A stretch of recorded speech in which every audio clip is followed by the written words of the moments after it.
அன்பான தோழர்களே, என்னுடைய நண்பர் ஒருத்தர் கேட்டார், இயேசுவை காண்பி, அதை எப்படி நான் நம்ப முடியும் பார்க்காதவரை அப்படின்னு. நான் ஒரு கேள்வி கேட்டேன், நண்பனே, இந்த காத்தெல்லாம் வீசுதே, அதெல்லாம் எனக்கு கொஞ்சம் காமிக்கிறியா? உனக்கு மூளையில நாலேஜ் இருக்கு, அறிவு இருக்குன்றே, அதை காமிக்க முடியுமா? முடியாது. காற்று அடிக்கிறது, நம்ம அடிக்கும் போது நம்ம மேல பட்டாதானே நமக்கு தெரியும் காற்று டப்பா அடிக்குது அப்படி. இல்லை காதில் சத்தத்தை கேட்டால் கண் பார்வையில் மரம் கிளை அசைச்சா தெரியும். ஸோ அதை நம்புகிறோம் நம்ம. ஏன்னா முன்னாடி முன்னாடி போர்ஃபாதர்கள் சொல்லி, நம்முடைய மூதாதையர்கள் சொல்லி காற்று அதுன்னு நமக்கு தெரியும். பேங்க்கில் போடுறோம், பேங்க்கில் போய் பேங்க் மேனேஜர் யாருன்னு தெரியாது, பேங்க் யாருதுன்னு தெரியாது. ஆனால் அங்கே உட்காந்துக்கிற ஸ்டாஃப் கிட்ட பேசிட்டு கேட்குறோம், மற்ற 4 பேர்கிட்ட இந்த பேங்க் நல்லதா, எப்படி இதில் போடலாமா கேட்டுட்டு அது காசு எடுத்து போய் என்ன பண்ணுறோம், பேங்க்கில் போடுறோம். நம்பிக்கை தான். ஆண்டவரை நம்ம பார்த்ததில்லை. ஏன்னா அவர் நமக்கு முன்னாடி 2000 வருஷத்துக்கு முன்னாடி வந்து மறித்து பரலோகத்துக்கு எடுத்துக்கொள்ளப்பட்டார்.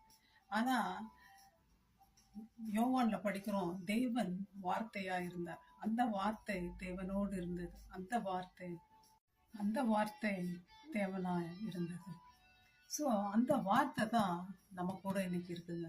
இந்த வார்த்தை பேசுது, இந்த வார்த்தை நம்மளை தேற்றுது, இந்த வார்த்தை நம்ம கூடவே வருது, இந்த வார்த்தை விடுதலை கொடுக்குது, பாவத்திலிருந்து ரட்சிப்பு கொடுக்குது, இந்த வார்த்தை சமாதானம் தருதுங்க, இந்த வார்த்தை சந்தோஷம் தருதுங்க. வேற என்னங்க வேணும்? வார்த்தையா இருந்த தேவன் நம்மளோடு பேசுற. இன்னமும் அதிசயங்கள் அற்புதங்கள் ஒவ்வொரு நாளும் நடந்து கொண்டிருக்கு இயேசு நாமத்தினால. நம்ம இந்த பூமியில இருக்கிறோம், இயேசுநாதர் இருக்கிறது பரலோகம். பரலோகத்துக்கு போனாதான் அவரை பார்க்க முடியும். பூலோகத்துல உட்காந்து அவரை காமி காமி காமின்னா எங்கிருந்து காமிக்க முடியும்?